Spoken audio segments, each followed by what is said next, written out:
Fall is my favorite time of the year. And part of that is because of the incredible things that you can get out to see in the nighttime sky. In today's video, I'm going to walk you through the best star clusters, nebulas, and galaxies that you can go out to observe and image from your own backyard.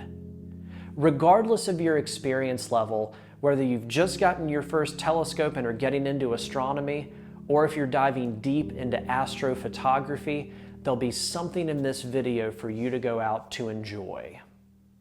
Now let's begin by setting up our equipment right around sunset.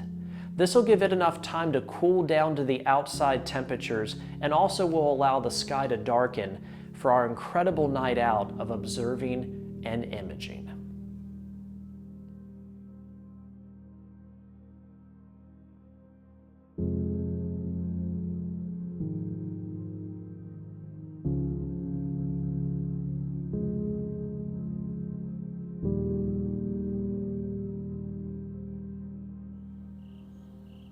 It's about an hour and a half after sunset on a chilly fall night, but it's crystal clear and conditions are near perfect for some stargazing and astrophotography. It's important to remember that the objects on this list are well beyond our solar system and are quite faint. Using a telescope is going to be the best experience that you're going to have to visually see them. But several of the objects can also be viewed with a pair of binoculars, and a couple with even just the naked eye under ideal conditions. Whenever you're out observing or imaging, make sure you get away from as much light pollution as you possibly can, and that does include the moon. To help us go on a tour of the night sky for this time of year, I'm going to be using an app called SkySafari. And I'll be sure to leave a link in the description below of a review that I did for this app and all of its features if you're interested in checking it out. Now let's begin our tour of the fall sky by looking up to the northeast until we come across a constellation that looks like a triangle. The Pinwheel Galaxy M33, also known as the Triangulum Galaxy, is where we begin our journey through the sky tonight. This object can actually be viewed from very dark locations with just the naked eye.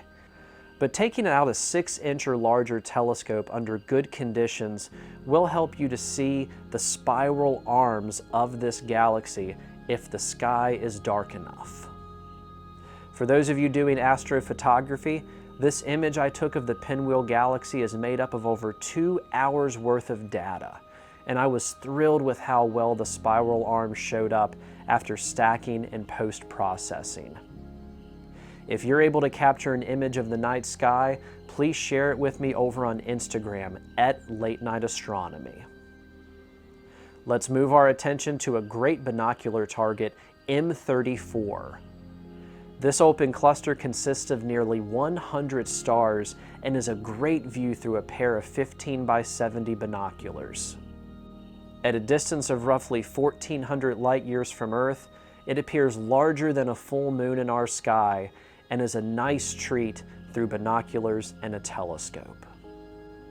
As we move up to the constellation Perseus, we come across the Little Dumbbell Nebula.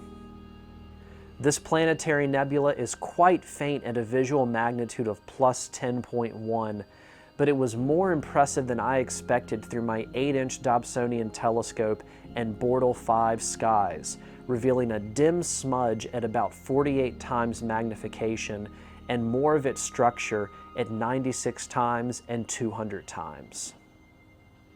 I would suggest using a UHC or O3 filter on this target to help it pop out of the background of space just a bit more. Moving down from the Little Dumbbell, we come to a favorite target of mine through a wide field eyepiece, the Double Cluster. Throw in a low-powered eyepiece, or even better, a 2-inch low-powered eyepiece if you have one, and enjoy the hundreds of stars contained in these 2 compact star clusters. The bluish-white stars of these clusters pop out of the background of space in this long exposure image I was able to take. Let's move over to the constellation Cassiopeia for our next few targets, beginning with one that I've never seen visually through a telescope, but it is one of my favorite things to get out every year to image with long exposure astrophotography, the Heart and Soul Nebulas. Located about 6,000 to 7,000 light years away from Earth, I was able to capture over 2 hours worth of data on this target using my Canon SL2, Ioptron Skyguider Pro, and 135mm Samyang lens fitted with a CLS light pollution filter to bring out the faint red glow emitting from this beautiful target. Moving into Cassiopeia, you will find the open cluster NGC663. NGC663 is a nice open cluster through a pair of binoculars or a small telescope. It's at a distance of roughly 7,000 light years from our planet and is worth your time as you explore Cassiopeia this fall. I'm not quite sure why this isn't on the Messier list, but it's much more impressive than the nearby M103 in my opinion. Another surprising omission to the Messier list is the open cluster Caroline's Rose. Appearing as a dense blur through a pair of binoculars, it will reveal more and more stars as you move to larger telescopes and higher magnifications. As we continue through Cassiopeia, you'll find another impressive open cluster, M52. Our next target is as difficult to find as our last one was easy to see. I really went back and forth about having this one on the list for the best targets for the fall sky, but I think it's an important one to have specifically for those of you that are doing astrophotography, and it's called the Elephant Trunk. I found this one much harder to find in image than the Heart and Soul Nebulas mentioned earlier, and I was really guessing that I had my equipment on the right part of space based off of brighter stars in and around this object. This star-forming region of space is not one for visual observing, but give it a try with a light pollution filter and long exposure photography to see what you can make out of it in the vastness of space.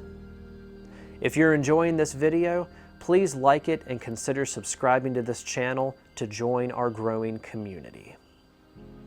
Now let's move back down to the constellation Andromeda for the main event in the fall sky. It's the farthest thing that I have ever seen with the naked eye from a dark sky location, and it is one of my favorite things to come back to every year during this time to observe and image, and it's the Great Andromeda Galaxy.